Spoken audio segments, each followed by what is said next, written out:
Iran में करीब 2 हफ्तों से सरकार के खिलाफ चल रहा विरोध प्रदर्शन हिंसा को चला है। पूरे देश में इंटरनेट बंद कर दिया गया है। ईरान के आखिरी शाह मोहम्मद रिजा पहलवी के बेटे रिजा पहलवी ने लोगों से घरों से बाहर निकलकर इस्लामिक रिपब्लिक के खिलाफ प्रदर्शन करने की अपील की। 8 जनवरी की रात करीब 10 बजे रिजा पहलवी ने एक्स पर पोस्ट किया, लिखा, ईरान दुनिया की निगाहें आप पर टिकी हैं, सड़कों पर उतरें और एकजुट होकर अपनी मांगें बुलंद करें। रिजा पहलवी की इस अपील के बाद बड़ी तादाद में लोग सड़कों पर उतर आए।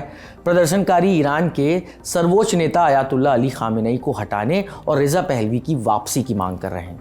BBC की एक रिपोर्ट के मुताबिक ईरान के कई शहरों में हो रहे इन प्रदर्शनों की वजह से अब तक 20 से ज़्यादा लोगों की मौत हो चुकी है। वहीं DW ने अपनी एक रिपोर्ट में ईरान के एक NGO के हवाले से बताया है कि बीते दिसंबर के आखिरी दिनों में शुरू हुए इन प्रदर्शनों में अब तक 45 प्रदर्शनकारियों की मौत हो चुकी है। ईरान में ये प्रदर्शन 28 दिसंबर को शुरू हुए थे। क्यों? वो इसलिए क्योंकि राजधानी तेहरान में दुकानदारों ने डॉलर की तुलना में ईरानी रियाल की गिरती कीमत को लेकर सड़कों पर नारेबाजी शुरू की। इसके बाद देश भर के कई शहरों में प्रदर्शन शुरू हो गए और 8 जनवरी आते आते जनता में आक्रोश बढ़ गया। रात भर प्रोटेस्टर और सुरक्षा बलों के बीच सड़कों पर झड़प हुई।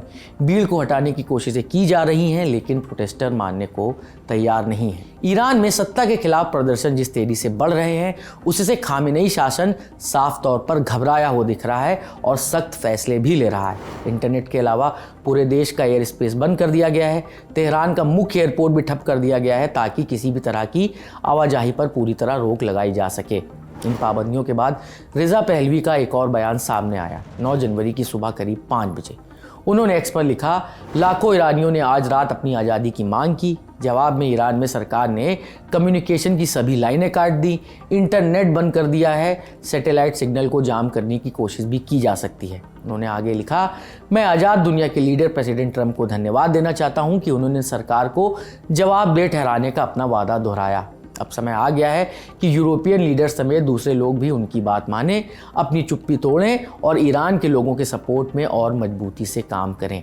अमेरिका में निर्वासित जीवन बिता रहे रिजा पहलवी ने अपनी पोस्ट में ट्रंप का जिक्र इसलिए किया है क्योंकि ट्रंप ने खामेनेई को चुनौती दी है। कहा है कि अगर प्रदर्शनकारियों को मारा गया तो अमेरिका ईरान पर हमला करेगा। इससे पहले ट्रंप ने फारसी भाषा में ईरान के लोगों के लिए संदेश जारी किया था, जिसमें उन्होंने कहा था, आपको यानी ईरानी लोगों को स्वतंत्रता के प्रति दृढ़ विश्वास रखना चाहिए। आप बहादुर लोग हैं। आपके देश के साथ जो हुआ है वो शर्मनाक है। आपका देश एक महान देश था। ट्रंप के अलावा ईरान में प्रदर्शनकारियों को जर्मनी और यूरोपीय संघ से समर्थन भी मिल रहा है। जर्मनी के विदेश मंत्री जोहान वाडेफुल ने कहा है कि कई दिनों से ईरान में लोग सड़कों पर उतर रहे हैं। शांति से अपनी राय जाहिर करना उनका अधिकार है। मैं शांति से प्रदर्शन कर रहे लोगों के खिलाफ हिंसा की निंदा करता हूं और ईरानी अधिकारियों से अपनी अंतर्राष्ट्रीय जिम्मेदारियों का पालन करने की अपील करता हूं। यूरोपीय संसद की अध्यक्ष रोबर्टा मेट्सोला ने भी इस मामले पर बयान जारी किया है। उन्होंने कहा है कि दुनिया एक बार फिर ईरान के बहादुर लोगों को खड़े होता देख रही है। यूरोप आपके साथ है। इस खबर में अभी फिलहाल इतना ही। मामले पर हमारी नज़र बनी हुई है। अपडेट्स हम आप तक यूं ही पहुंचाते रहेंगे। शुक्रिया।